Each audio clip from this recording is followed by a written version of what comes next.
한국? 하하하! 절대 개발 못할 겁니다. 미 국방부의 폭탄 발언에 세계가 발칵 뒤집혔습니다. 2조 원을 쏟아붓고도 차세대 어뢰 개발에 실패한 미국.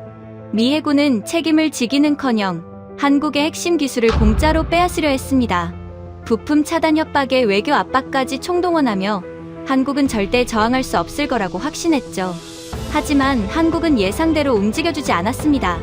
한국은 미국의 10억 달러 선납 조건과 72시간 최후 통첩을 날렸고, 미국이 망설이는 사이 1조 2천억을 쥔 독일이 빈자리를 낚아채버린 겁니다. 결국 미국은 한국에 고개를 숙였고 제발 팔아달라며 애원할 수밖에 없었습니다. 도대체 무슨 일이 벌어진 걸까요? 미국 전체를 뒤흔든 한국의 가차없는 결단, 지금 시작합니다. 예산은 단 1달러도 승인 불가다. 지금 당장 한국 가서 기술 뺏어와. 블랙우드 중장의 목소리가 보안 통신기를 찍고 나왔습니다. 저는 수화기를 내려놓으며 이를 악물었어요. 손가락 끝이 하얗게 질렸습니다. 2조 원짜리 프로젝트가 3번 연속 폭발했고 상원 청문회가 2주 앞으로 다가왔습니다.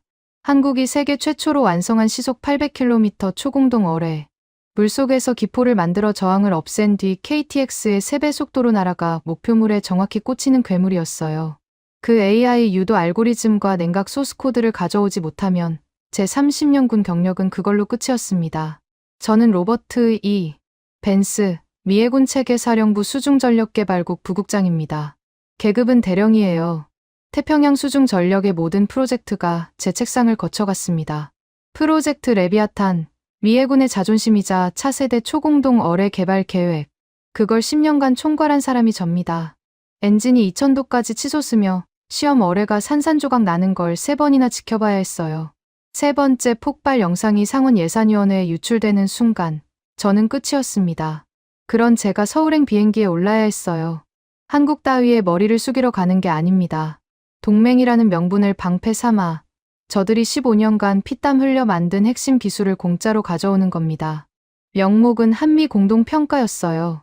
그럴싸한 포장지를 씌워서 AI 소스코드를 통째로 빼내는 거죠. 블랙우드 중장의 지시는 간단명료했습니다. 돈은 한 푼도 쓰지 말고 동맹의 목줄을 쥐고 흔들어서라도 기술을 훔쳐오라는 것이었어요. 자신 있었습니다. 30년간 그래왔으니까요. 한국은 결국 미국 앞에 고개를 숙입니다. 이지스함 핵심 부품, 군사위성 데이터 링크, 정찰자산 공유. 이 3가지 중 하나만 끊겠다고 으름장을 놓으면 어떤 나라든 무릎을 꿇었어요. 하물며 한국이야 말할 것도 없겠습니까? 서울 용산 국방부 지하 2층 보안 회의실. 두꺼운 요구서를 옆구리에 끼고 복도를 걸을 때까지도 저는 한치의 의심이 없었습니다. 수행원이 묵직한 철문을 열었어요. 저는 턱을 치켜들고 성큼 걸어 들어갔습니다. 요구서를 테이블 한가운데 내리꽂았어요. 쿵 하는 둔탁한 소리가 회의실을 울렸습니다. 한국이 만든 훌륭한 기술을 우리 태평양 함대의 시스템에 연동할 영광을 드리겠다는 겁니다. 물론 동맹 간의 공동 R&D이니 별도의 비용은 발생하지 않습니다. 다짜고짜 선제 공격이었어요. 한국에 완성된 초공동 어뢰 AI 유도 알고리즘과 냉각, 핵심 기술을 무상으로 헌납하라는 노골적인 날강도 지시였습니다. 저는 거드름을 피우며 의자 등받이에 몸을 기댔어요. 이 정도 압박이면 맞은편에서 당장 안색이 변할 거라고 계산했습니다. 그때 맞은편 의자에 앉은 인물과 눈이 마주쳤어요. 심장이 한 박자 멈추는 것 같았습니다. 군복 위에 대한민국 해군 대령 계급장, 단정하게 빗어 넘긴 머리카락에 세월의 흔적이 묻어 있었지만 그 눈빛은 달라진 게 없었어요. 아니, 달라졌습니다. 15년 전 그 눈에는 참아 삼킨 굴욕이 서려 있었는데 지금 그 눈에는 아무것도 없었어요. 분노도 원한도 초조함도 아무것도요. 그 공백이 오히려 등줄기를 서늘하게 만들었습니다. 김무진. 15년 전 워싱턴이었습니다. 한국해군 대표단이 수직발사대 기술 이전을 요청하러 왔었어요. 저는 대표단의 선두에 서 있던 30대 소령의 얼굴을 똑똑히 기억하고 있었습니다. 회의실에 앉지도 못하게 했어요. 복도에 세워놓고 말했습니다. 너희 주제에 다룰 수 있는 무기가 아니다. 소령의 악물던 턱선이 지금도 선명했습니다. 돌아서는 등 뒤에 대고 동료들과 웃었던 것까지요. 그 소령이 대한민국 초공동 어뢰 총괄단장이 되어 제 앞에 앉아 있었습니다. 국방과학연구소 수중전략무기 총괄단장 김무진 대령. 100번의 실패를 딛고 세계 최초의 괴물 어뢰를 만들어낸 장본인이었어요. 옆에는 백발이 성성한 노신사가 서류를 펼쳐놓고 있었습니다. 방위사업청 윤상우 수석 법무관. 국제방산계약만 수십 년째 담당해온 인물이라고 사전 보고에서 읽었어요. 저는 속으로 당황했지만 내색하지 않았습니다. 아니, 못했습니다. 턱을 더 높이 치켜들었어요. 미국 해군 대령의 체면이라는 게 있으니까요. 여유로운 미소를 지으며 요구서의 첫 페이지를 손가락으로 톡톡 두드렸습니다. 김 대령, 오래간만이군요. 자, 어디 한번 볼까요? 한미 공동평가 프로그램 참여는 한국에게 대단한 기회입니다. 미태평양 함대의 플랫폼에 한국 기술을 올릴 수 있다는 건 그야말로 세계 시장의 문이 열린다는 뜻이에요. 포장은 화려했습니다. 하지만 속을 들여다보면 뻔한 수작이었어요. 한국이 15년간 피땀 흘려 완성한 AI 유도 알고리즘과 냉각 소스코드를 통째로 넘기되 대가는 제로. 명목만 공동연구이지 실상은 기술 약탈이었습니다. 윤상우 법무관의 눈썹이 꼼틀했어요. 노신사의 입술이 열리려는 순간 김무진 대령이 왼손을 조용히 들었습니다. 딱 그것뿐이었어요. 손바닥 하나. 그런데 윤 법무관이 입을 다물었습니다. 저는 그 손짓의 의미를 읽지 못했어요. 아직은요? 김무진 대령은 제가 내리꽂은 요구서를 천천히 끌어당겼습니다. 첫 페이지를 넘기고, 둘째 페이지를 넘기고, 셋째 페이지에서 멈췄어요. 표정 변화가 전혀 없었습니다. 눈동자만 좌에서 우로 정확하고 느리게 움직였어요. 마치 제가 공들여 짜놓은 온갖 수작의 민낯을 엑스레이로 한 줄 한 줄 해부하는 것 같았습니다. 저는 다리를 꼬고 앉아 여유를 부렸습니다. 테이블 위로는요. 테이블 밑에서는 오른쪽 무릎이 미세하게 떨리고 있었어요. 김무진 대령의 그 무표정한 침묵이 생각보다 무거웠습니다. 소리를 지르거나 항의를 하면 오히려 편했을 겁니다. 받아칠 준비는 해왔으니까요. 그런데 이 사람은 아무 말도 하지 않았어요. 서류만 읽고 있었습니다. 1분이 지났습니다. 2분이 지났어요. 회의실 환기 장치의 낮은 웅웅거림만 천장에서 울렸습니다. 저는 견딜 수가 없었어요. 침묵을 깨야 했습니다. 김 대령, 미태평양 함대와의 연동은 한국 방위산업의 전례 없는 도약입니다. 이건 돈으로 환산할 수 없는 가치예요. 김무진 대령이 서류에서 눈을 떼지 않은 채 입을 열었습니다. 돈으로 환산할 수 없다. 흥미로운 표현이로군요. 목소리에 감정이 없었어요. 분노도 비꼼도 사실을 확인하듯 읊조렸을 뿐이었습니다. 그 담담함이 오히려 피부를 긁었어요. 김무진 대령은 서류의 4번째 페이지를 넘기며 무언가에 시선을 고정했습니다. 그리고 천천히 서류를 덮었어요. 옆에 앉은 윤상우 법무관과 눈빛 한번 교환했습니다. 고개를 미세하게 끄덕이는 것이 보였어요. 무슨 신호였는지는 알 수 없었습니다. 다만 그 짧은 눈짓이 지나간 뒤 회의실 공기가 한층 더 차가워진 것만은 확실했습니다. 김무진 대령이 서류를 제 쪽으로 도로 밀어냈어요. 조용히, 정확히 제 손이 닿는 위치에 놓았습니다. 그리고 처음으로 저를 정면으로 바라봤어요. 15년 전 워싱턴 복도에서 제가 내려다봤던 그 눈이었습니다. 달라진 건 높이였어요. 이제는 그 눈이 저를 내려다보고 있었습니다. 등골이 서늘했어요. 한국 따위가 뭐라고. 30년 경력의 미 해군 대령인 제가 서류 한 묶음 밀어낸 사내의 침묵 앞에서 목구멍이 바짝 마르고 있었습니다. 회의는 다음날 아침 9시에 재개됐습니다. 전날 밤 저는 호텔 방에서 한숨도 못 잤어요. 김무진 대령의 그 무표정한 눈빛이 천장에 박혀서 떨어지질 않았습니다. 새벽 4시에 보안 통신기가 울렸어요. 블랙우드 중장이었습니다. 암호와 화상 연결이 잡히자마자 중장의 얼굴이 스크린에 떴어요. 펜타곤 집무실 뒤로 성조기가 보였습니다. 블랙우드 중장은 안경을 벗으며 저를 노려봤어요. 벤스, 상원 예산위가 2주 뒤에 청문회를 연다. 레비아탄 폭발 영상이 이미 위원장 손에 들어갔어. 내 목만 날아가는 게 아니라 내 목도 위태롭다는 뜻이야. 중장의 목소리가 낮아졌습니다. 이럴 때가 더 무서운 사람이에요. 예산은 단일 달러도 쓸 수 없다. 의회가 감시하고 있어. 동맹이라는 명분을 최대한 활용해서 한국의 AI 유도 알고리즘과 냉각 소스 코드를 확보해. 수단은 내가 알아서 해. 수단은 알아서 하라. 그 말의 뜻을 모를 리가 없었습니다. 훔치라는 거였어요. 공동 연구라는 껍데기를 씌워서 핵심만 빼내라는 겁니다. 저는 알겠습니다. 한마디를 내뱉고 통신을 끊었어요. 손바닥에 땀이 차 있었습니다. 9시 정각 회의실 문이 열렸습니다. 김무진 대령과 윤상우 법무관이 어제와 똑같은 자리에 앉아 있었어요. 달라진 게 하나 있었습니다. 김무진 대령의 테이블 위에 만년필 한 자루가 놓여 있었어요. 뚜껑이 열린 채로요. 저는 그게 무슨 의미인지 몰랐습니다. 그때는요, 저는 공세를 높이기로 했습니다. 전날의 부드러운 포장은 집어치우기로 했어요. 블랙우드 중장이 동맹의 목줄을 쥐고 흔들라고 했으니까요. 김 대령, 어제 제안을 검토할 시간은 충분했을 겁니다. 솔직하게 말하죠. 한미 공동평가에 참여하지 않겠다면 우리도 고려할 사항이 생깁니다. 뜸을 들였습니다. 김무진 대령의 반응을 살폈어요. 눈 하나 감지 않더군요.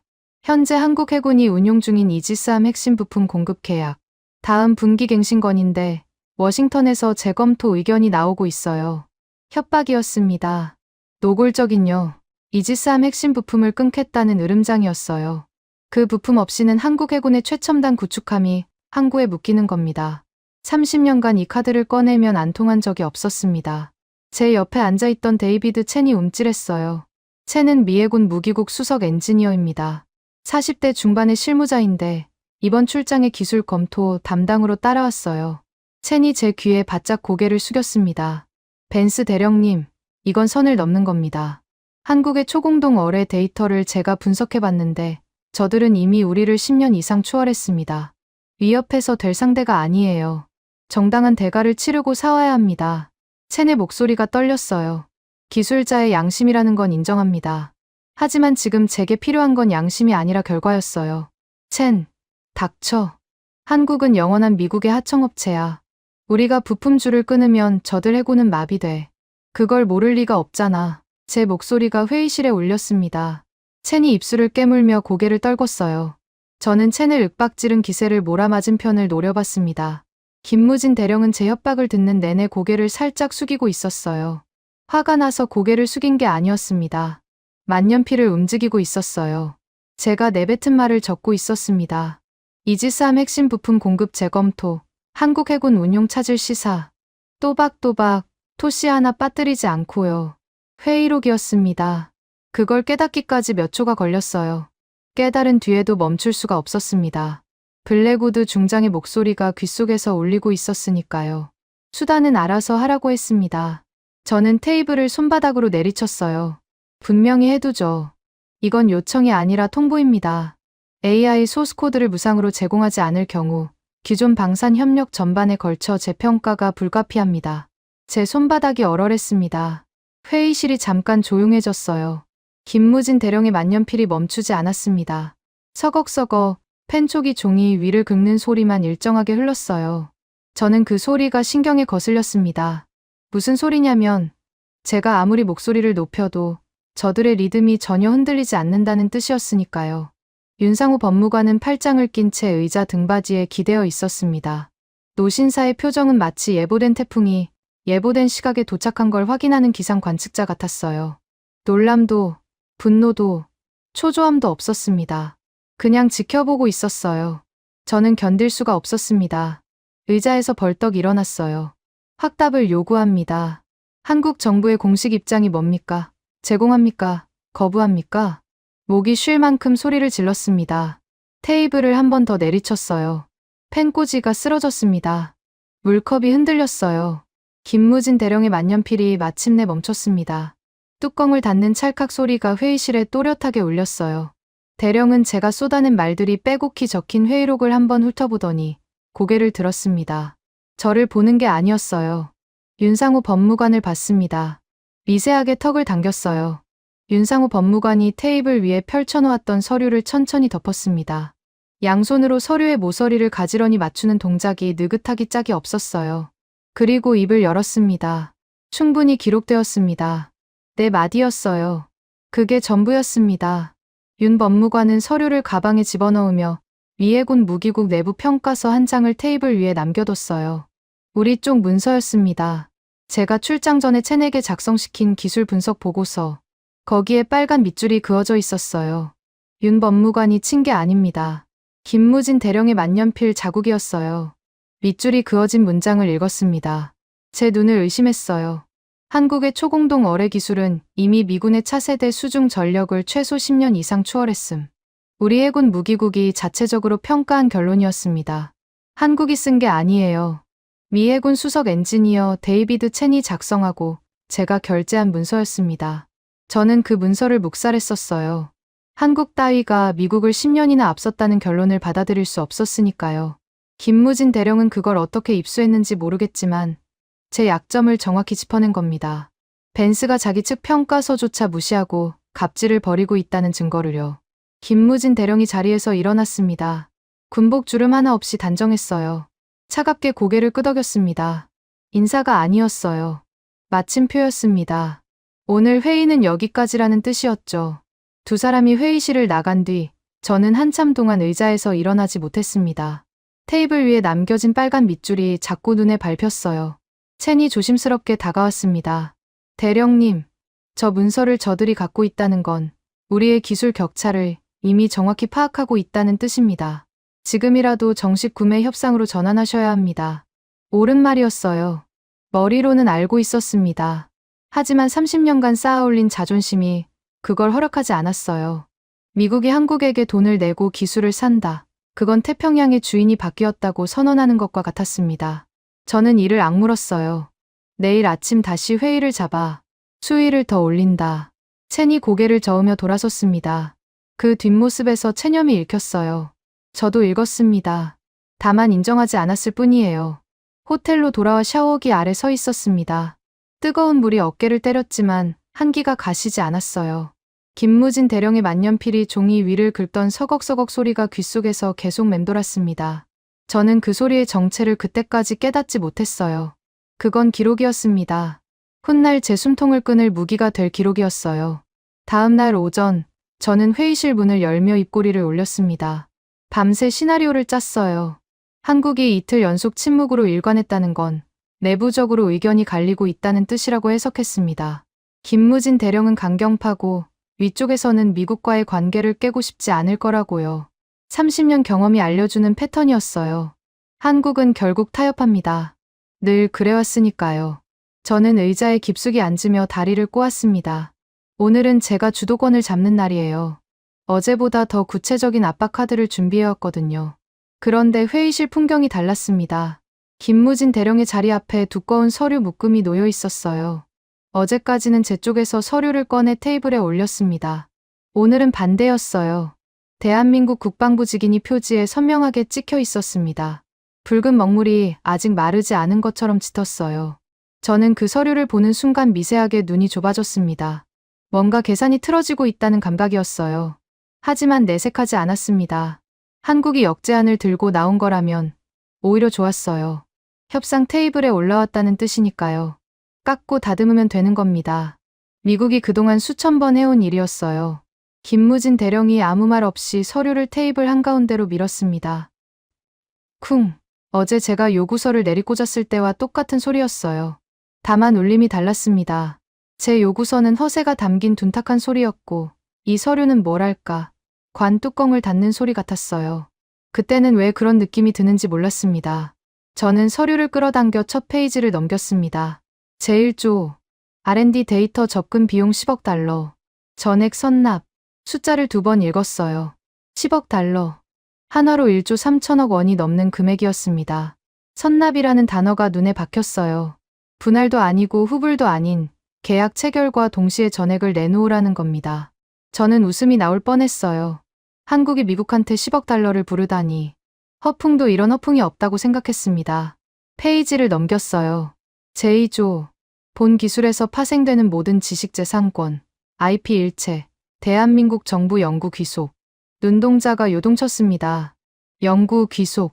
이건 한국이 원천 기술의 주인이고 미국은 영원히 라이선스를 빌려 쓰는 을이 된다는 뜻이었어요. 미 해군 역사상 어떤 동맹국도 이런 조항을 들이민 적이 없었습니다. 저는 서류를 덮으며 자리에서 벌떡 일어났어요. 이게 뭡니까? 협상 아닙니까? 모욕입니까? 목소리가 갈라졌습니다. 의자가 뒤로 밀리며 바닥을 긁는 소리가 났어요. 저는 서류를 손등으로 밀쳐내려 했습니다. 김무진 대령은 시선조차 주지 않았어요. 제가 서 있든 소리를 지르든 관심이 없다는 듯 자기 앞에 놓인 만년필 뚜껑을 돌리며 윤상호 법무관 쪽을 바라봤습니다. 그 무관심이 주먹보다 아팠어요. 무시당하는 느낌이 아니라 계산에 포함되지 않는 변수 취급을 받는 느낌이었습니다. 윤상호 법무관이 서류 사본을 꺼내 천천히 펼쳤어요. 노신사의 목소리는 낮고 또렷했습니다. 벤스 대령, 동맹과 비즈니스는 엄격히 분리됩니다. 국제방산기술 이전에 관한 바세나르 협정 제4조 제2항, 그리고 한미 방산협력 양해각서, 부속 의정서 제11조를 근거로 말씀드립니다. 기술 제공국은 자국 기술의 가치 산정 및 이전 조건에 대한 배타적 결정권을 보유합니다. 법조항을 줄줄 읊는 게 아니었어요. 칼로 도려내듯 정확한 근거를 짚었습니다. 제가 30년간 동맹이라는 단어 뒤에 숨겨왔던 모든 억지가 법전 앞에서 맥없이 무너지고 있었어요. 동맹은 안보협력의 틀이지 기술 무상 양도의 근거가 아닙니다. 이 점은 미 국방부 법률 자문실의 판례 해석과도 일치합니다. 저는 반박하려고 입을 열었지만 말이 나오지 않았어요. 윤 법무관이 인용한 건 한국법이 아니라 미국 자체 법률 해석이었거든요. 제가 알아야 할 조항을 제가 모르고 있었습니다. 아니, 알고도 무시해왔던 겁니다. 한국 따위에 적용될 리 없다고 업신여기면서요. 저는 서류를 다시 집어들었어요. 뭔가 빈틈이 있을 거라고, 반드시 허점을 찾아낼 거라고 이를 갈며 페이지를 넘겼습니다. 제3조, 제4조, 제5조, 기술 유출 시 손해배상 조항, 제3국 이전 사전 승인권, 훈련 데이터 접근 범위 제한, 모든 조항이 한국에 절대적으로 유리하게 설계되어 있었어요. 빈틈이 없었습니다. 마치 미국이 수십 년간 다른 나라들에게 강요했던 독소 조항을 거울에 비춰놓은 것 같았어요. 그 순간 깨달았습니다. 이 서류를 만든 사람이 누구인지. 윤상호 법무관. 이 노신사는 수십 년간 미국에서 무기를 수입하며 온갖 불합리한 조항에 쓰린 경험을 고스란히 뒤집어서 이 계약서에 녹여 넣은 거였어요. 미국이 갈고 닦았던 칼날이 이제 미국의 목에 대어진 겁니다. 저는 마지막 페이지를 넘기려다 손이 멈췄어요. 거기까지는 아직 볼 생각이 없었습니다. 앞에 두 조항만으로도 충분히 황당했으니까요. 서류를 테이블에 내려놓으며 코웃음을 쳤어요. 10억 달러의 IP 연구 귀속. 김 대령. 이건 협상이 아니라 도발이에요. 미 해군을 상대로 이런 장난을 치면 어떤 결과를 낳을지 잘 알고 있을 텐데. 김무진 대령이 처음으로 입을 열었습니다. 장난이라고 하셨습니까? 목소리에 온도가 없었어요. 영화의 바닷물 같았습니다. 대령은 테이블 위에 서류를 손가락 끝으로 가볍게 두드렸어요. 벤스 대령, 이건 대한민국 국방부 장관의 결재를 거친 공식 문서입니다. 장난이라는 단어를 쓰시기 전에 직인을 한번 확인해 보시죠. 저는 무의식적으로 표지의 직인을 다시 봤어요. 대한민국 국방부 장관 직인. 이건 김무진 개인이 꺼낸 카드가 아니었습니다. 한국 정부가 공식적으로 승인한 요구안이었어요. 뒤집으려면 김무진을 상대하는 게 아니라 한국 정부 전체를 상대해야 한다는 뜻이었습니다. 등에 식은땀이 흘렀어요. 저는 그래도 밀어붙이기로 했습니다. 물러서는 순간 끝이니까요. 이 조건을 워싱턴이 받아들일 거라고 진심으로 생각합니까? 10억 달러를 선납하라니 의회가 웃을 겁니다. 김무진 대령은 대답하지 않았어요. 대신 서류의 마지막 장을 펼쳤습니다. 제가 아까 넘기지 않았던 바로 그 페이지였어요. 제7조, 특별조항. 정확히 72시간 내에 미 국방부 장관의 친필 직인이 도달하지 않을 경우 본 협상은 전면 파기됩니다. 김무진 대령의 목소리가 또렷하게 회의실을 채웠습니다. 감정이 실리지 않았어요. 사실을 낭독하는 것뿐이었습니다. 그런데 그 담담함이 어떤 으름장보다 무거웠어요. 72시간이요? 사흘 안에 미 국방부 장관의 친필 사인을 받아오라는 겁니까? 제 목소리가 갈라졌습니다. 블랙우드 중장도 넘어야 하고 합참의장도 넘어야 하고 국방부 장관실의 법률 검토까지 통과해야 합니다. 정상적인 절차로는 최소 3주가 걸려요. 그걸 사흘 안에 해내라니 불가능했습니다. 김무진 대령이 만년필을 들어 시계를 가리켰어요. 지금 시각 오전 9시 12분입니다. 72시간 후면 모레 오전 9시 12분이 되겠군요. 윤상호 법무관이 자리에서 일어났습니다. 서류 사본 한 부를 제 앞에 정확히 밀어놓았어요. 법무관의 얼굴에 한치의 흔들림도 없었습니다. 벤스 대령, 카운트다운은 이미 시작됐습니다. 저는 서류를 움켜쥐었어요. 손가락에 힘이 들어가 종이 모서리가 구겨졌습니다. 일어서지도 앉지도 못한 채 테이블에 손을 짚고 있었어요. 30년 군 생활에서 한 번도 겪어보지 못한 상황이었습니다. 미국이 데드라인을 찍히다니. 그것도 한국한테요. 김무진 대령이 가방을 집어들며 자리에서 일어났습니다. 윤상호 법무관과 나란히 회의실 문을 향해 걸었어요. 문고리에 손을 올리기 직전 김무진 대령이 고개를 살짝 돌렸습니다. 저를 본 게 아니었어요. 테이블 위에 구겨진 서류를 봤습니다. 그리고 이렇게 말했어요. 15년 전에도 같은 회의실에서 서류를 구기셨죠. 달라진 게 있다면 이번에는 구기신 서류를 다시 펴셔야 한다는 겁니다. 문이 닫혔습니다. 저는 구겨진 서류를 내려다봤어요. 손이 떨렸습니다. 분노가 아니었어요. 제7조의 72시간이라는 숫자가 시야에서 번져 나가고 있었습니다. 시계가 째깍거렸어요. 그 소리가 갑자기 심장 박동과 겹쳐졌습니다. 데이비드 첸이 제 옆에 서서 한마디를 내뱉었어요. 대령님, 저들은 장난이 아닙니다. 진짜입니다. 알고 있었어요. 머리로는요. 하지만 30년간 쌓아온 오만이 그걸 인정하지 못하게 붙잡고 있었습니다. 저는 보안통신기를 꺼내 블랙우드 중장에게 긴급 연락을 시도했어요. 신호음이 울렸습니다. 1번, 2번, 3번, 4번. 중장은 받지 않았어요. 72시간. 시계 바늘은 이미 돌아가고 있었습니다. 데드라인 48시간 전. 호텔 스위트룸은 전쟁터였습니다. 침대 위에 서류가 흩어져 있었고 노트북 세대가 동시에 돌아가고 있었어요. 룸서비스로 시킨 커피는 식은 지 오래였습니다. 저는 넥타이를 풀어헤친 채 소파에 앉아 수정안을 끼적거리고 있었어요. 30년 경력이 쥐어짜낸 최후의 꼼수였습니다. 비용 분할 상환. 10억 달러를 한 번에 내는 건 불가능하니 5년에 걸쳐 나눠 내겠다는 제안이었어요. 여기에 공동 IP 소유권을 슬쩍 끼워 넣었습니다. 양국 공동지식재산권관리위원회 설치라는 그럴싸한 문구로 포장했어요. 속을 들여다보면 미국이 사실상 기술에 대한 거부권을 쥐는 구조였습니다. 한국이 제3국에 수출하려 할 때마다 미국의 승인을 받아야 하도록 장치를 심은 거예요. 데이비드 첸이 노트북 너머로 제 수정안을 훑어봤습니다. 고개를 저었어요. 대령님, 이건 통하지 않을 겁니다. 저들이 바보가 아닌 이상 공동 IP 조항이 사실상 미국 거부권이라는 걸 한눈에 간파할 겁니다. 첸, 외교라는 건 상대가 거절할 수 없는 포장을 찾는 게임이야. 내용이 아니라 형식이 중요해. 저는 수정안을 PDF로 변환해 한국 측 공식 이메일 주소로 송부했습니다. 전송 버튼을 누르는 손가락 끝에 미세한 진동이 있었어요. 자신감이 아니었습니다. 초조함이었어요. 노트북 화면 구석에서 시계가 째깍거렸습니다. 47시간 32분. 3분이 지났습니다. 수신함의 알림이 떴어요. 답장이 왔습니다. 3분 만에요. 저는 숨을 들이쉬며 메일을 열었습니다. 제목란에 반송 통지라고 적혀 있었어요. 본문은 한 줄이었습니다. 기본 요건 미달. 원안 제1조 및 제2조, 조건 불충족으로 수리 불가. 발신자는 윤상호 법무관이었어요. 읽어보지도 않은 겁니다. 내용을 검토하고 반려한 게 아니에요. 제가 교묘하게 설계한 분할 상황과 공동 IP 조항을 단 3분 만에 자동 반송 처리한 겁니다. 마치 스팸 메일을 걸러내듯이요. 30년 경력의 미해군 대령이 밤새 짜낸 수정안이 스팸 취급을 받은 겁니다. 모니터를 노려봤어요. 관자놀이가 욱신거렸습니다. 첸이 조심스럽게 입을 열었어요. 제가 말씀드린 대로입니다. 저들의 원하는 수정을 전제로 낸 게 아닙니다. 받아들이든지 거부하든지 둘 중 하나만 허용하는 구조예요. 저는 첸의 말을 씹어삼켰습니다.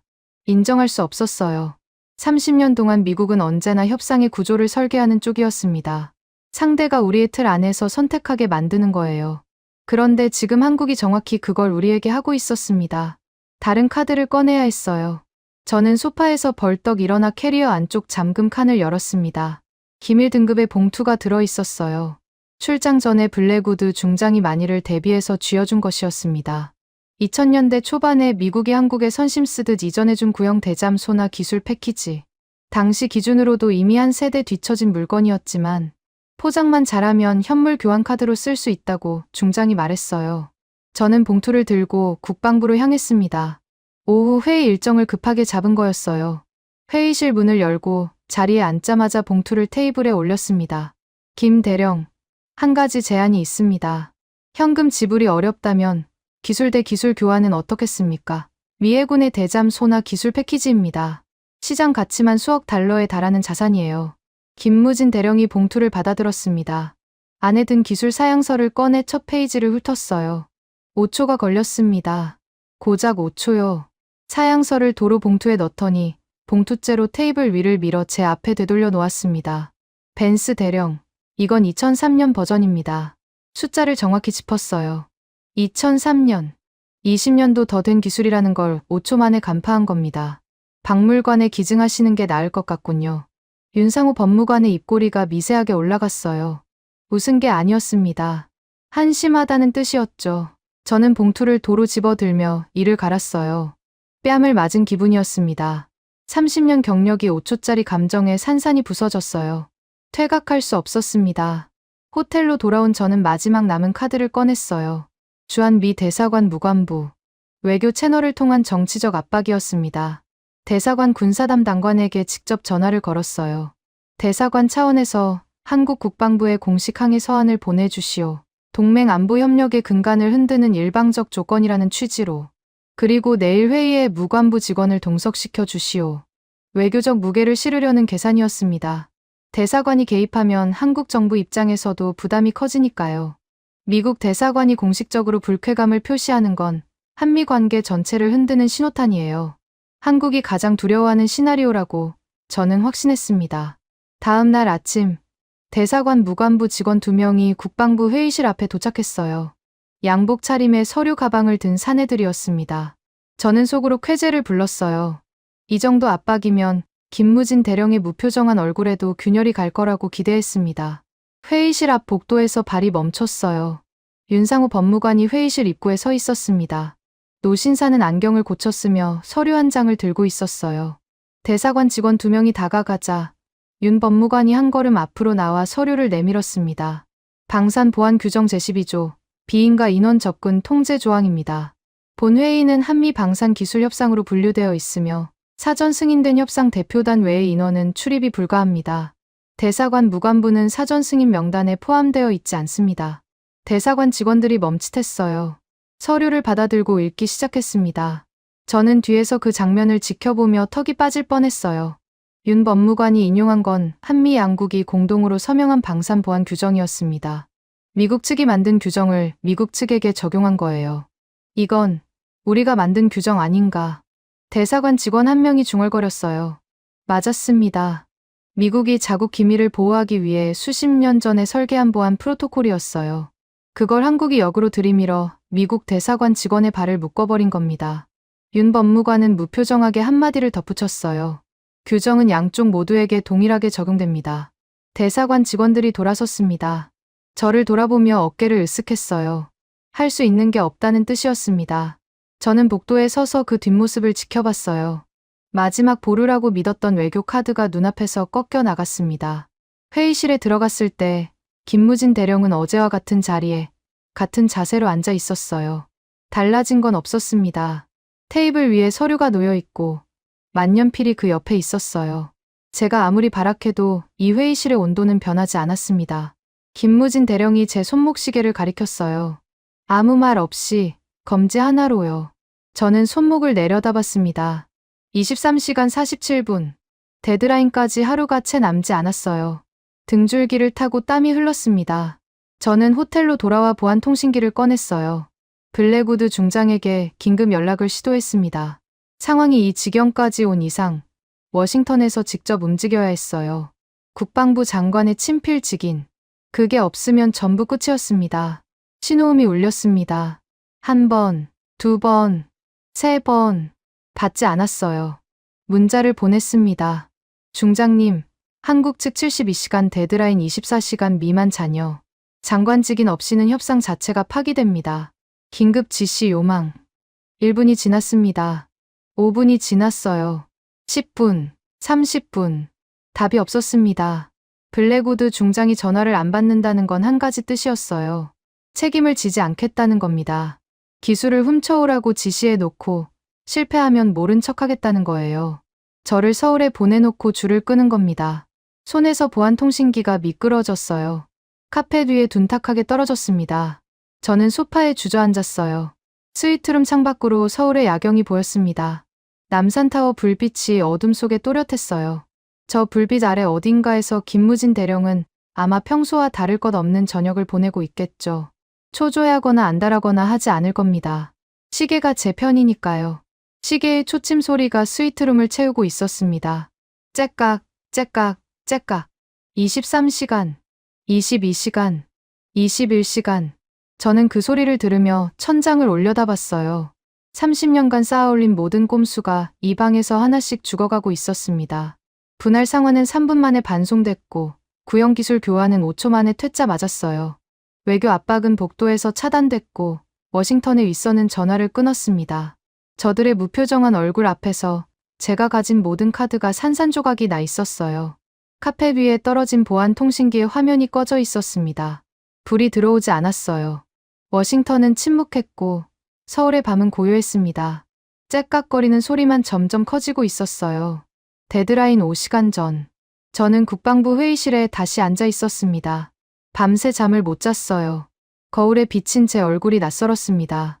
충혈된 눈, 깎지 못한 수염, 구겨진 셔츠 칼라. 30년간 단 한 번도 흐트러진 적 없던 미해군 대령의 체면이 사흘 만에 바닥을 치고 있었어요. 하지만 저는 아직 포기하지 않았습니다. 마지막 카드가 남아 있었거든요. 부정이었어요. 한국의 어뢰가 진짜 그만큼 대단한지 아무도 실전으로 증명한 적이 없다는 논리. 서류상 스펙과 실제 성능은 다르다는 주장이었습니다. 제 프로젝트 레비아탄도 시뮬레이션에서는 완벽했어요. 실전 테스트에서 3번 연속 폭발했을 뿐이죠. 한국의 괴물 어뢰도 마찬가지일 수 있습니다.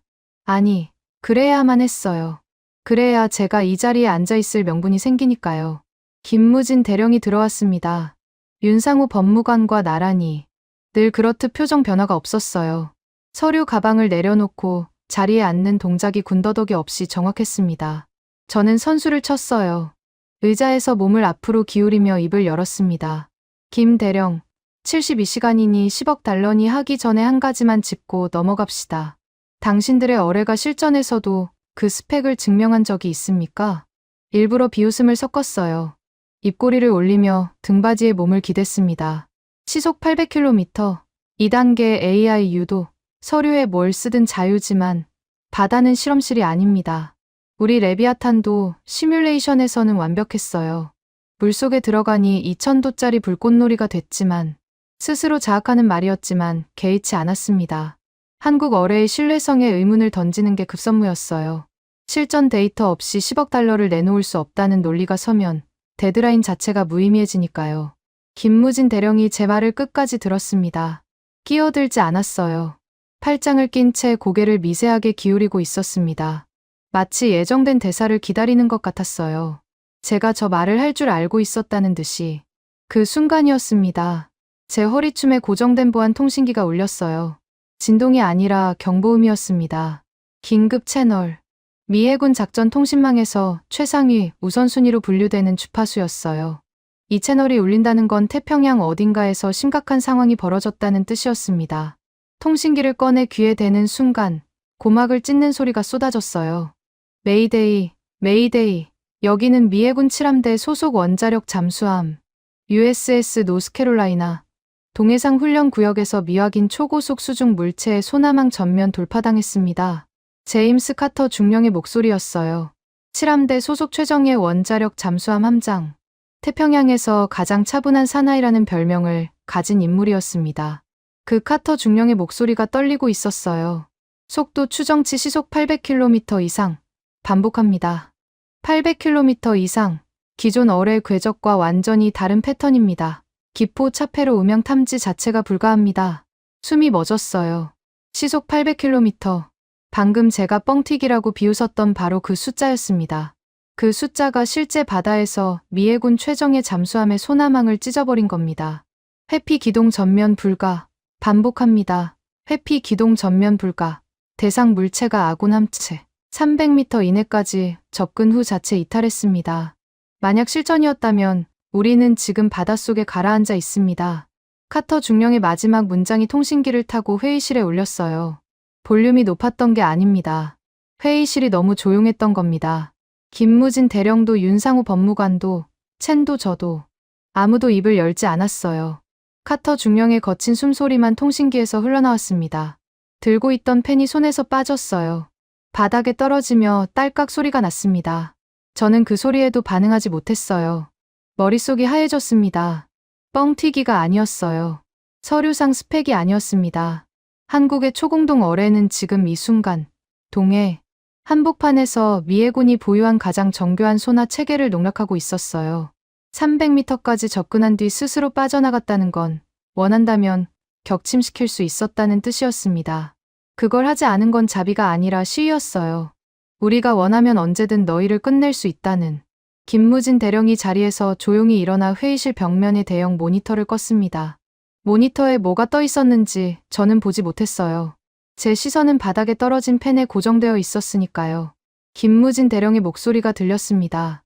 실전 증명은 이 정도면 충분합니까? 서늘했어요. 칼날보다 차가운 건 그 목소리에 감정이 전혀 실리지 않았다는 거였습니다. 승리의 환호도 없었고 복수의 쾌감도 없었어요. 사실을 확인하는 어조였을 뿐입니다. 저는 대답하지 못했어요. 입술이 말라붙어 떨어지지 않았습니다. 머릿속에서 카터 중령의 비명이 반복 재생되고 있었어요. 회피 기동 전면 불가. 미해군 잠수함 함장이 입 밖에 내는 것 자체가 치욕인 문장입니다. 그 치욕이 서울 한복판 이 회의실까지 날아온 거예요. 다리에서 힘이 빠졌습니다. 저는 의자 팔걸이를 움켜잡으며 간신히 앉은 자세를 유지했어요. 목소리가 떨렸습니다. 본국과 통화할 시간을 주시오. 하루만, 아니, 반나절만 더 주십시오. 애원이었어요. 30년 경력의 미해군 대령이 한국 대령에게 시간을 구걸하고 있었습니다. 사흘 전만 해도 상상조차 할 수 없던 장면이었어요. 김무진 대령은 대답하지 않았습니다. 대신 윤상호 법무관 쪽으로 시선을 보냈어요. 그 눈짓의 의미를 이제는 알고 있었습니다. 당신 차례라는 뜻이었어요. 윤상호 법무관이 가방에서 서류를 한 장 꺼냈습니다. 얇은 종이 한 장이었어요. 지금까지의 두꺼운 계약서와는 달랐습니다. 법무관이 서류를 테이블 위에 놓으며 읽기 시작했어요. 벤스 대령, 아직 확인하지 않으신 조항이 남아 있습니다. 저는 눈을 깜빡였어요. 제 7조는 이미 봤습니다. 72시간 데드라인. 그 뒤에 뭐가 더 있다는 겁니까? 법무관이 종이를 가리켰어요. 제 7조 제2항. 특별 조항의 부속 조항이었습니다. 제가 넘겨버린 페이지 뒤에 숨겨져 있었던 거예요. 제 7조 제2항. 72시간 만료 시 미합 중국의 우선 협상국 지위는 자동으로 영구 박탈됩니다. 법무관의 목소리가 또렷했어요. 한 글자도 흐트러지지 않았습니다. 동시에 대한민국 국방부가 보유한 초공동 어뢰 관련 기술의 제3국 수출 제한은 자동 해제됩니다. 제3국 수출 제한 자동 해제. 그 단어가 귀에 꽂히는 순간 호흡이 멎었어요. 이게 무슨 뜻인지 30년 경력이면 즉시 알 수 있었습니다. 미국이 시간을 끌면 끌수록 한국은 이 기술을 독일에, 프랑스에, 이탈리아에, 전 세계 어느 나라에든 자유롭게 팔 수 있게 되는 겁니다. 미국의 우선권은 영원히 사라지고 한국의 괴물 어뢰가 태평양뿐만 아니라 대서양과 인도양까지 퍼져나가는 거예요. 미해군의 수중 패권이 한 장의 조항으로 증발하는 겁니다. 이 조항을 설계한 사람을 봤어요. 윤상호 법무관. 백발의 노신사는 서류를 접어 가방에 넣으며 자리에서 일어났습니다. 수십 년간 미국의 독소 조항에 짓눌리며 삼킨 울분을 이 한 장에 전부 쏟아넣은 거였어요. 미국이 수십 년간 다른 나라에 강요했던 시간 압박과 지위 박탈 전술을 정확히 역으로 되돌려준 겁니다. 대령님, 제7조 제2항에 의거하여 72시간이 만료되는 즉시 제3국 수출 제한은 영구히 자동 해제됩니다. 남은 시간은 4시간 52분입니다. 법무관의 입에서 나온 마지막 문장이 제 관 뚜껑에 박힌 못이었어요. 저는 테이블 위에 엎드리듯 두 손을 짚었습니다. 손가락이 하얗게 질렸어요. 데이비드 첸이 제 옆에서 고개를 떨구고 있는 게 시야 끝에 보였습니다. 첸은 처음부터 알고 있었어요. 정당하게 사야 한다고, 갑질할 때가 아니라고 팩트를 들이밀었던 유일한 사람이었습니다. 저는 그 말을 묵살했어요. 보안 통신기를 집어들었습니다. 블랙우드 중장에게 다시 전화를 걸었어요. 신호음이 울렸습니다. 1번, 2번, 3번, 4번, 5번. 6번째 신호음이 끊기며 자동 응답기로 넘어갔습니다. 워싱턴은 끝까지 침묵했어요. 째깍거리는 시계 소리만 회의실을 메우고 있었습니다. 카운트다운 10분 전이었습니다. 저는 회의실 구석 의자에 앉아 보안 통신기를 쥐고 있었어요. 화면에는 블랙우드 중장에게 보낸 문자 12통이 나란히 찍혀 있었습니다. 단 한 통도 읽은 표시가 뜨지 않았어요. 마지막 문자를 보낸 건 3분 전이었습니다. 중장님, 10분 남았습니다. 장관 직인 없이는 우선 협상권이 영구 박탈됩니다. 제발 응답해 주십시오. 제발이라는 단어를 군 통신에 쓴 건 30년 만에 처음이었어요. 김무진 대령과 윤상호 법무관은 맞은편에 앉아 있었습니다. 늘 그랬듯 조용했어요. 테이블 한가운데 노트북이 한 대 놓여 있었고 화면에 디지털 타이머가 돌아가고 있었습니다. 빨간 숫자가 초 단위로 깎여 나갔어요. 9분 53초, 9분 52초, 9분 51초. 김무진 대령이 그 타이머를 설치한 건지 윤 법무관이 켜놓은 건지 모르겠습니다. 어느 쪽이든 의도는 명확했어요. 저한테 보여주려는 거였습니다. 데이비드 첸이 제 옆에 앉아 고개를 숙이고 있었어요. 첸의 노트북 화면이 제 시야에 들어왔습니다. 메일함이 열려 있었어요. 워싱턴에서 온 메일은 없었습니다. 첸이 조심스럽게 고개를 돌려 저를 봤어요. 입술을 달싹였지만 아무 말도 하지 않았습니다. 할 말이 남아있지 않았겠죠. 처음부터 정당하게 사라고 했으니까요. 7분이 남았습니다. 저는 입술을 깨물었어요. 피 맛이 났습니다. 보안 통신기를 한 번 더 들었어요. 블랙우드 중장 번호를 눌렀습니다. 신호음이 울렸어요. 한 번, 두 번, 세 번째 신호음에서 끊겼습니다. 자동 응답기조차 뜨지 않았어요. 수신 거부였습니다. 중장이 제 번호를 차단한 겁니다. 손에서 힘이 빠졌어요. 통신기가 테이블 위에 떨어지며 딸깍 소리를 냈습니다. 김무진 대령이 그 소리에 시선을 잠깐 돌렸다가 다시 타이머로 눈을 돌렸어요. 그뿐이었습니다. 5분. 저는 마지막으로 발악했어요. 의자에서 일어나 김무진 대령 쪽으로 한 걸음 다가갔습니다. 김 대령, 사흘만 더 주면 장관 직인을 받아올 수 있소. 사흘이 무리라면 이틀이라도. 미 해군이 공식적으로 요청하는 겁니다. 목소리가 갈라졌어요. 매달리는 톤이라는 걸 스스로도 알고 있었습니다. 30년간 다른 나라들을 압박하던 그 입으로 지금 한국에게 시간을 구걸하고 있었어요. 김무진 대령이 고개를 들었습니다. 저를 정면으로 봤어요. 3일 만에 처음으로 그 눈에 무언가가 스쳤습니다. 연민이었을까요? 아니었어요. 그건 확인이었습니다. 제가 끝까지 달라지지 않았다는 걸 확인하는 눈빛이었어요. 벤스 대령, 72시간은 72시간입니다. 그 한마디가 전부였어요. 김무진 대령은 다시 타이머로 시선을 돌렸습니다. 3분. 저는 데이비드 첸을 봤어요. 첸의 눈이 마주쳤습니다. 그 안에 섬광 같은 것이 지나갔어요. 첸이 입술을 깨물며 미세하게 고개를 끄덕였습니다. 제가 무슨 생각을 하는지 읽은 거예요. 첸이 노트북 자판 위에 손을 올렸어요. 손가락이 떨리고 있었습니다. 핵심 데이터 백업이었어요. 협상이 파기되기 전에 한국 측이 시험 과정에서 보여줬던 기술. 사양 일부라도 몰래 저장하려는 마지막 발악이었습니다. 첸은 기술자였어요. 이 데이터가 어떤 가치를 갖는지 누구보다 잘 알고 있었습니다. 저는 눈짓으로 허락했어요. 막다른 골목에 몰린 쥐의 본능이었습니다. 첸의 손가락이 자판을 두드렸어요. 엔터 키를 누르는 순간이었습니다. 노트북 화면 전체가 붉게 물들었어요. ACCESS DNID. 굵은 흰색 글씨가 빨간 배경 위에서 전멸했습니다. 한 번, 두 번, 세 번. 화면이 꺼졌다 켜졌다를 반복하며 경고음이 울렸어요. 첸이 황급히 다른 키를 눌렀지만 반응이 없었습니다. 마우스도 먹통이었어요. 시스템 전체가 잠겨버린 겁니다. 한국은 이미 알고 있었어요. 우리가 데이터를 빼돌리려 할 거라는 거려. 보안 프로토콜은 처음부터 가동되어 있었습니다. 데드라인이 끝나기도 전에, 아니 어쩌면 첫날부터 우리의 모든 접근 경로를 감시하고 있었던 거예요. 첸이 의자에서 물러앉으며 양손을 들었어요. 항복의 자세였습니다. 저는 붉게 전멸하는 화면을 멍하니 바라봤어요. 1분. 타이머의 빨간 숫자가 59초, 58초, 57초를 찍으며 깎여 나갔습니다. 회의실에 아무 소리도 없었어요. 환기 장치의 웅웅거림도, 첸의 타자 소리도 사라졌습니다. 타이머 숫자가 바뀔 때마다 미세하게 깜빡이는 빛만이 네 사람의 얼굴 위를 스쳤어요. 30초, 20초, 10초. 저는 눈을 감았어요. 9, 8, 6, 5, 4, 3, 2, 1, 0. 날카로운 알람 소리가 회의실을 갈랐습니다. 짧고 단호한 단이름이었어요. 한 번 울리고 끝이었습니다. 그 한 번의 소리가 모든 걸 끊어놓았어요. 윤상호 법무관이 자리에서 일어났습니다. 가방 안에서 미리 준비된 서류를 꺼냈어요. 표지에 미해군 공식 자격 박탈 및 협상 파기 통보서라고 인쇄되어 있었습니다. 법무관은 서류를 테이블 위에 펼치고 양복 안주머니에서 직인을 꺼냈어요. 쾅! 붉은 직인이 서류 위에 찍혔습니다. 먹물이 번지며 대한민국 방위사업청이라는 글자가 선명하게 드러났어요. 그 소리가 관뚜껑에 못을 박는 망치질처럼 회의실에 울렸습니다. 김무진 대령이 자리에서 일어났어요. 테이블 위에 브리핑 자료를 가지런히 정리해 가방에 넣었습니다.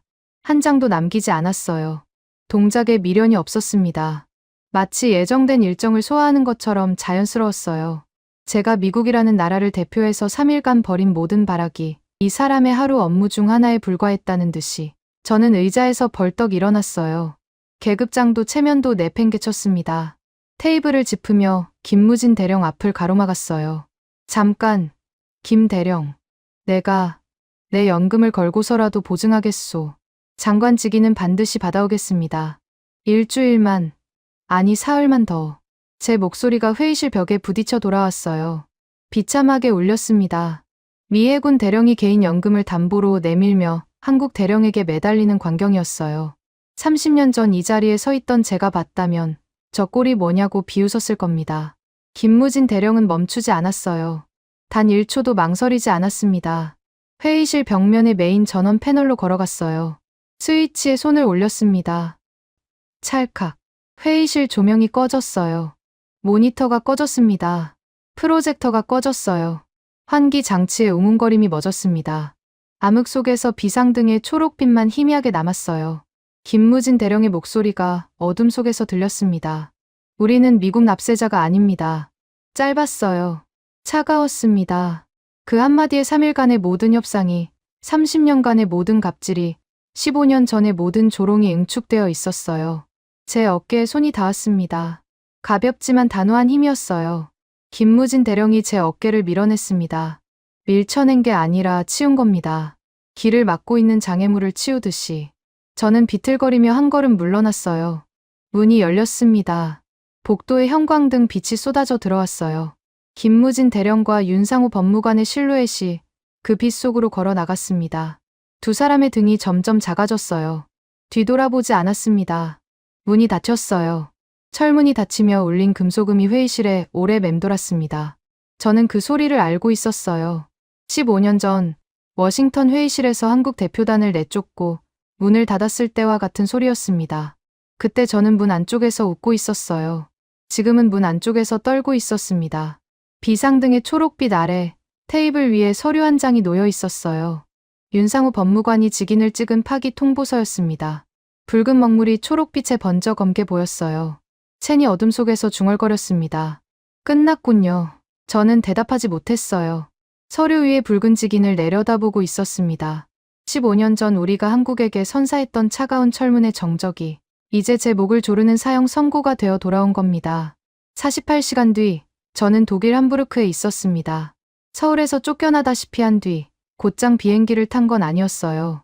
워싱턴으로 돌아가야 했습니다. 블랙우드 중장에게 대면 보고를 해야 했으니까요. 하지만 중장의 비서실은 제 면담 요청을 3번 연속 거절했어요. 바쁘다는 핑계였습니다. 2조 원짜리 프로젝트를 말아먹고 한국에게 쫓겨난 대령의 얼굴을 보고 싶지 않다는 뜻이겠죠. 함부르크행 비행기에 오른 건 제 판단이었습니다. 함부르크 국제방산 박람회.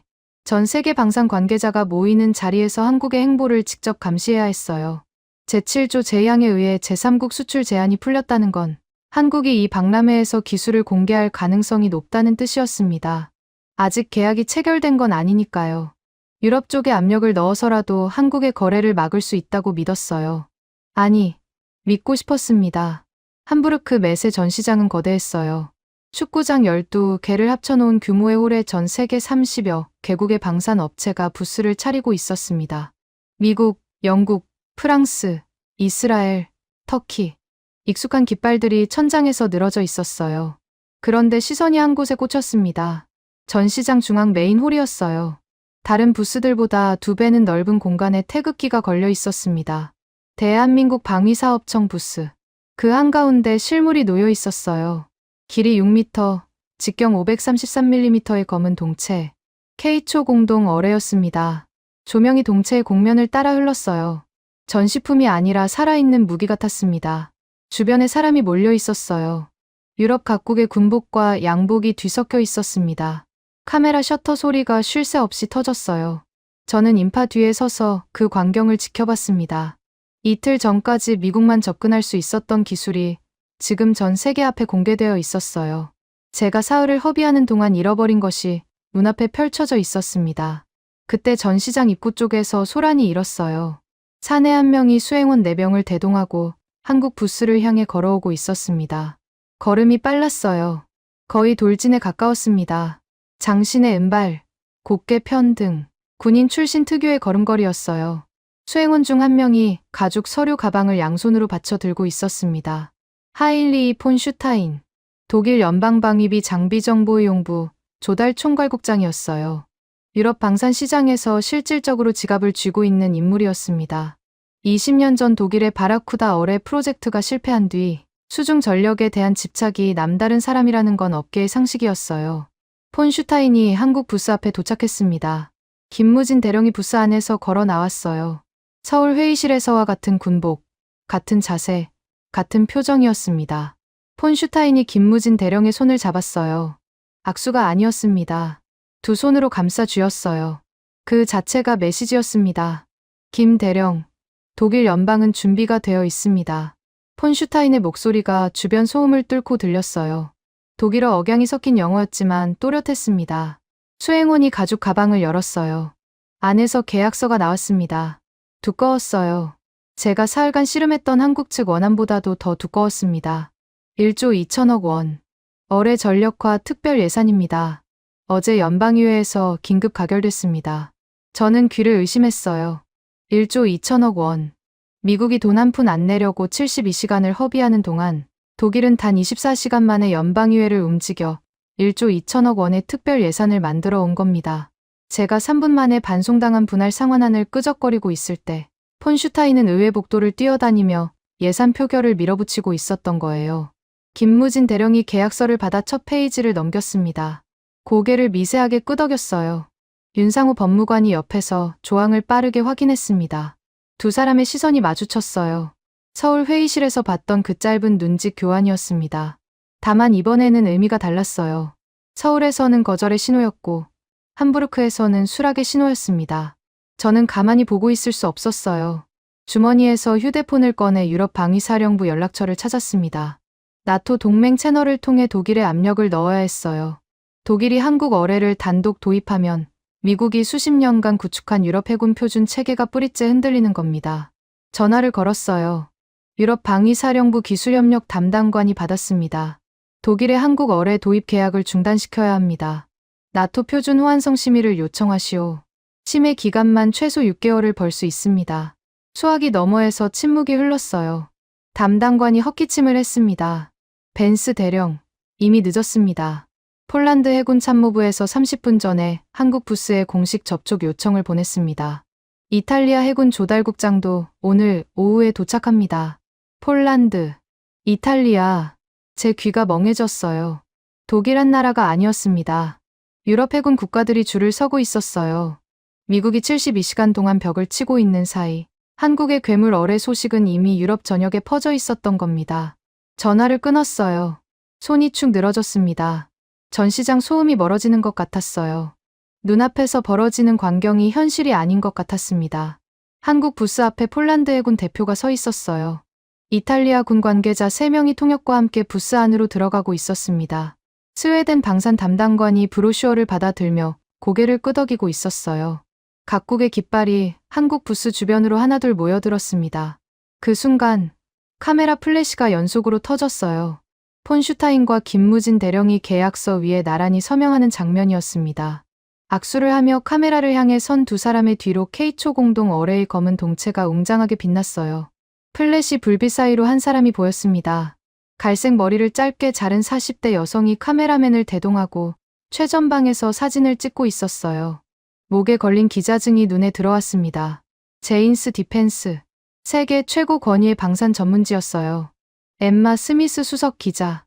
미국의 방산 패권을 일관되게 옹호해왔던 바로 그 매체의 간판 기자였습니다. 스미스 기자가 폰 슈타인에게 다가가 마이크를 내밀었어요. 국장님, 독일 연방이 이례적인 속도로 예산을 가결한 이유를 말씀해 주시겠습니까? 폰 슈타인이 미소를 지었습니다.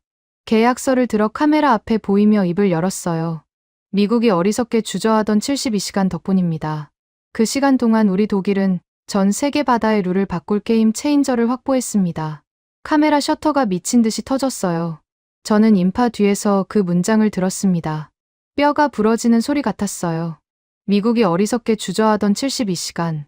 그 72시간의 책임자가 접니다. 로버트 E. 벤스, 미 해군 대령. 스미스 기자가 이번에는 김무진 대령에게 마이크를 돌렸어요. 김 대령님, 미국과의 협상이 결렬된 직후 독일과 정격 계약을 체결하신 겁니까? 김무진 대령은 한국어로 답했어요. 통역이 영어로 옮겼습니다. 대한민국의 기술은 적절한 대가를 치르는 파트너에게 열려 있습니다. 그 이상도 이하도 아닙니다. 적절한 대가. 서울 회의실에서 저는 그 대가를 한 푼도 치르지 않으려고 발악했어요. 독일은 24시간 만에 1조 2천억 원을 들고 뛰어왔습니다. 차이가 뭐냐고 묻는다면 한쪽은 훔치려 했고 한쪽은 사려 했다는 거예요. 답은 처음부터 정해져 있었습니다. 저는 마지막 발악으로 폰 슈타인에게 직접 전화를 걸었어요. 벨이 3번 울린 뒤 폰 슈타인이 받았습니다. 전시장 어딘가에서 웅성거리는 소리가 수화기 너머로 들렸어요. 슈타인 국장, 벤스 대령입니다. 이 계약은 나토 동맹 체계의 심각한 균열을 초래할 수 있습니다.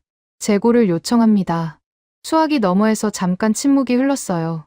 폰 슈타인의 목소리가 돌아왔습니다. 웃음기가 섞여 있었어요. 벤스 대령, 승자는 문서로 행동하는 법입니다. 미국이 문서를 거부하는 동안 독일은 문서에 서명했습니다. 전화가 끊겼어요. 수화기를 귀에서 떼는데 몇 초가 걸렸습니다. 손이 축 늘어졌어요. 전시장 대형 전광판에 속보가 떴습니다. 제인스 디펜스 헤드라인이었어요. 단독. 오만한 미 해군의 참사. 한국의 괴물 어뢰 기술을 훔치려다 독일에게 태평양을 통째로 뺏기다. 엠마 스미스 기자의 서명이 달린 기사였습니다. 헤드라인의 글자 하나하나가 눈에 박혔어요. 오만한 미 해군. 참사. 훔치려다. 뺏기다. 전 세계 방산 관계자 수천 명이 이 헤드라인을 지금 이 순간 읽고 있었습니다. 워싱턴의 펜타곤 수뇌부도 읽겠죠. 블랙우드 중장도요. 저는 전시장 구석 벤치에 주저앉았어요. 다리에 힘이 없었습니다. 주머니 속 휴대폰이 연속으로 진동했어요. 워싱턴에서 오는 연락이었습니다. 펜타곤 참모진, 해군 작전사령부, 상원 예산위 담당관. 서울에서는 제 전화를 받지 않던 사람들이 지금은 미친 듯이 전화를 걸어오고 있었어요. 달라진 건 하나였습니다. 사흘 전에는 기술을 훔쳐오라는 독촉이었고 지금은 책임을 묻겠다는 소환이었어요. 전시장 건너편 한국 부스에서 각국 대표들의 악수가 이어지고 있었습니다. 태극기가 조명 아래에서 펄럭였어요. 저는 벤치에 앉은 채 그 광경을 바라봤습니다. 30년간 미국의 허락 없이는 나사 하나 조이지 못하던 나라가 지금 유럽의 군사 강국들을 줄 세우고 있었어요. 돈다발을 들고 뛰어오는 건 미국이 아니라 독일이었고, 프랑스였고, 폴란드였고, 이탈리아였습니다. 휴대폰 진동이 멈추지 않았어요. 저는 화면을 내려다봤습니다. 블랙우드 중장실에서 온 문자가 떠 있었어요. 2월 14일 오전 9시. 해군 작전사령부 징계위원회 출석 명령. 2월 14일. 이틀 뒤였습니다. 2월 14일. 워싱턴. 미 해군 작전사령부 본관 3층 징계위원회 회의실은 창문이 없었습니다. 형광등 불빛이 하얗고 차가웠어요. 긴 테이블 뒤로 5명의 위원이 앉아 있었고 테이블 한가운데 마이크가 놓여 있었습니다. 녹음 장치에 빨간 불빛이 전멸하고 있었어요. 저는 테이블 맞은편에 혼자 서 있었습니다. 의자가 없었어요. 피해자에게는 의자를 주지 않는 게 이 방의 규칙이었습니다. 30년간 남의 징계 서류에 사인하는 쪽에만 앉아봤지 이쪽에 서본 적은 한 번도 없었어요. 위원석 중앙에 앉은 인물과 눈이 마주쳤습니다. 아서 씨, 블랙우드 중장이었어요. 심장이 뒤틀렸습니다. 분노가 아니었어요. 배신감도 아니었습니다. 이미 예상했으니까요. 서울호텔 스위트룸에서 12통의 문자를 씹었던 그 인간이 지금 제 30년 경력을 끝장낼 심판석에 앉아 있었어요. 중장의 얼굴에는 아무런 감정이 없었습니다. 김무진 대령의 무표정과는 달랐어요. 김무진의 무표정은 절제였고 블랙우드의 무표정은 회피였습니다. 제가 불타는 동안 자기 손에 묻은 기름을 닦아낸 인간의 얼굴이었어요. 블랙우드 중장이 마이크를 당겼습니다. 로버트 E. 벤스 대령, 서울 출장 기간 중 독단적이고 무능한 협상 운영으로 대한민국 측과의 기술 도입 협상을 전면 파기시킨 건에 대해 소명하시오. 독단적이고 무능한.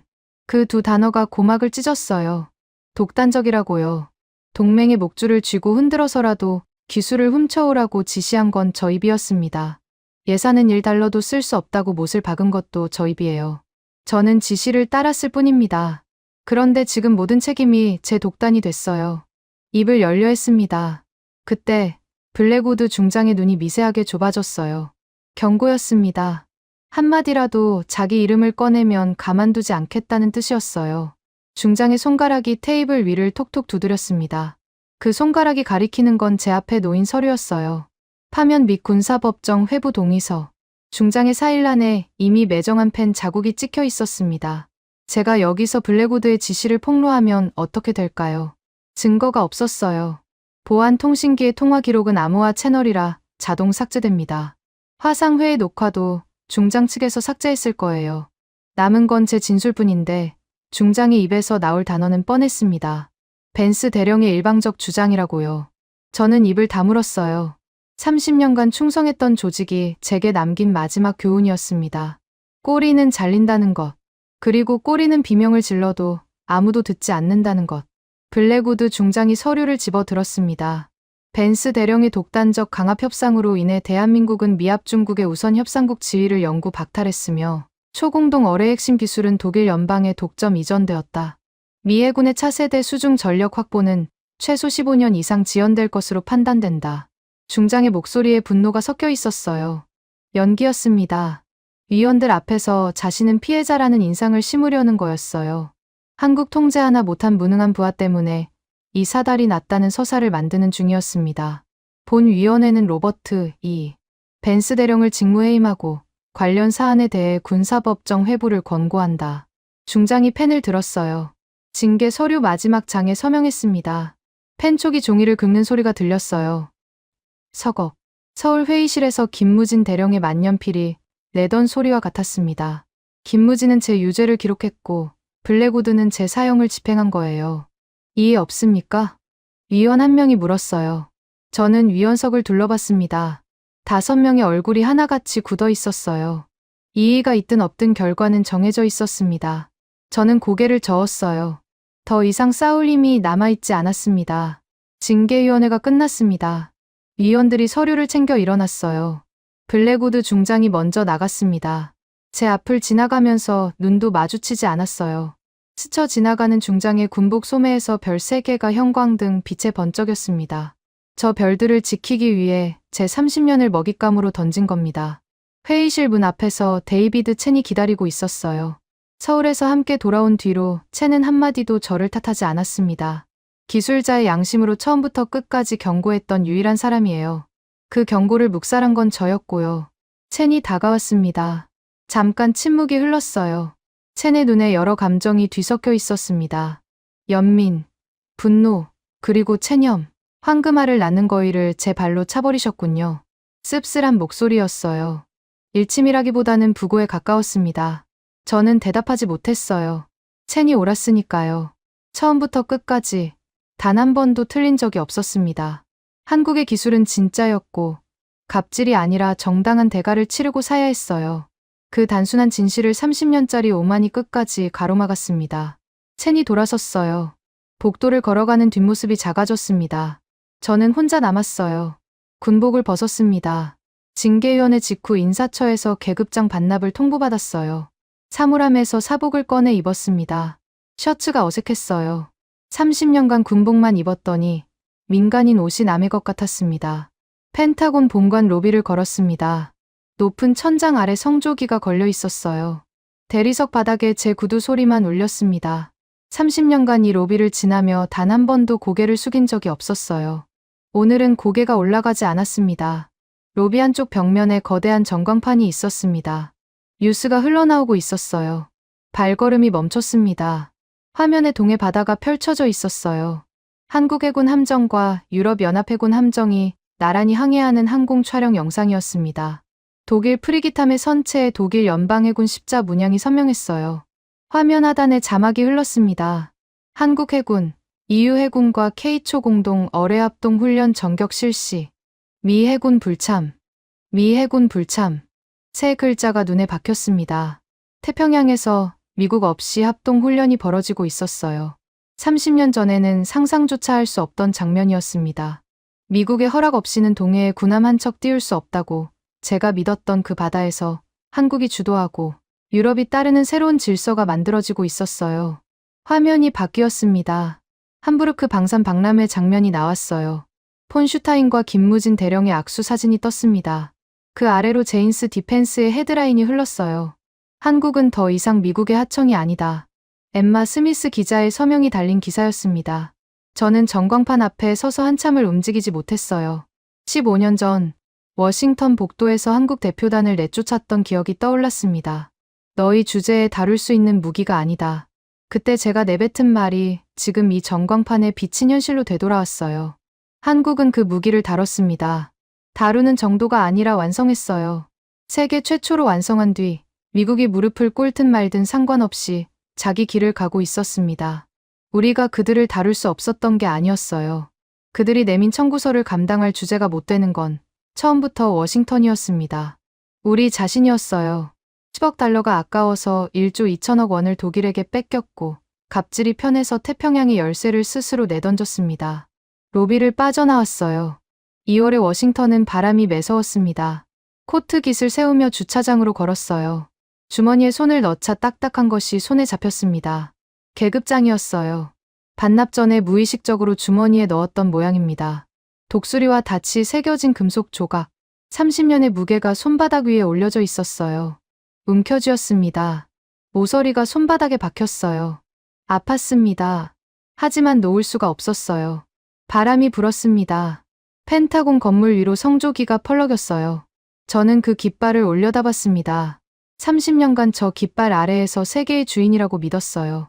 한국 따위는 언제든 고개를 숙일 거라고, 미국의 허락 없이는 아무것도 할 수 없을 거라고. 틀렸습니다. 김무진 대령의 서늘한 눈빛이 떠올랐어요. 15년 전 복도에서 돌아서던 그 등이 떠올랐습니다. 굴욕을 삼키면서도 끝내 꺾이지 않았던 그 사내가 100번의 실패를 딛고 괴물을 만들어냈어요. 그리고 돌아왔습니다. 복수하러 온 게 아니었어요. 복수할 필요조차 없었습니다. 그냥 자기 자리에 앉아 문서한 묶음과 만년필 한 자루로 미 해군 대령의 30년을 끝장낸 거예요. 주차장에 제 차가 서 있었습니다. 시동을 걸었어요. 라디오에서 뉴스가 흘러나왔습니다. 한국 국방과학연구소가 개발한 K초 공동 어뢰의 제3국 수출 문의가 2주 만에 14개국에 달한 것으로 확인됐습니다. 독일을 시작으로 폴란드, 이탈리아, 스웨덴, 호주, 인도가 공식 절차에 착수했으며 라디오를 껐어요. 핸들을 쥔 손등에 핏줄이 붉어졌습니다. 14개국. 제가 사흘간 갑질하며 허비한 시간이 만들어낸 숫자였습니다. 미국이 독점할 수 있었던 기술이 지금 지구 반대편 14개 나라의 책상 위에 올라가 있었어요. 차를 몰고 워싱턴 시내를 빠져나왔습니다. 포토맥 강이 보였어요. 회색 물결이 2월의 찬바람에 일렁이고 있었습니다. 강 건너로 펜타곤 건물의 오각형 실루엣이 흐릿하게 보였어요. 30년간 저 건물이 세계의 중심이라고 믿었습니다. 지금도 거대하긴 했어요. 하지만 어딘가 작아 보였습니다. 서울에서, 함부르크에서, 동해에서 벌어지고 있는 일들에 비하면요. 계급장을 주머니에서 꺼냈어요. 손바닥 위에 올려놓고 한참을 내려다봤습니다. 독수리와 다 30년의 영광과 오만이 이 작은 금속 조각에 전부 담겨 있었어요. 창문을 내렸습니다. 2월의 매서운 바람이 차 안으로 밀려들었어요. 저는 계급장을 쥔 주먹을 내밀었습니다. 놓지 못했어요. 한참을 그렇게 서 있다가 주먹을 도로 걷어들였습니다. 계급장을 코트 안주머니에 넣었어요. 버릴 수가 없었습니다. 30년의 무게를 버리기에는 제 오만이 아직 덜 죽었는지도 모르겠어요. 창문을 올렸습니다. 포토맥 강의 바람이 차단됐어요. 차 안이 다시 조용해졌습니다. 라디오를 켜지 않았어요. 뉴스가 두려웠습니다. 한국이라는 두 글자가 또 흘러나올 게 뻔했으니까요. 시동을 걸었어요. 어디로 가야 할지 몰랐습니다. 펜타곤에는 더 이상 제 자리가 없었고 집에는 빈 거실만 있었어요. 저는 그냥 달렸습니다. 포토맥 강을 따라 목적지 없이 백미러의 펜타곤이 멀어지고 있었어요. 30년의 성이 점점 작아졌습니다. 저는 백미러에서 눈을 떼지 못했어요. 15년 전 한국 소령의 등이 떠올랐습니다. 워싱턴 복도에서 돌아서던 그 등, 굽히지 않았던 그 등이요. 그때 저는 그 등을 보며 웃었습니다. 지금은 제 등이 구부러져 있었어요. 지금까지 여러분의 영원한 말동무, 감동을 더하다 였습니다. 세계를 놀라게 한 대한민국. 다음 영상에서도 계속됩니다. 좋은 하루 되세요.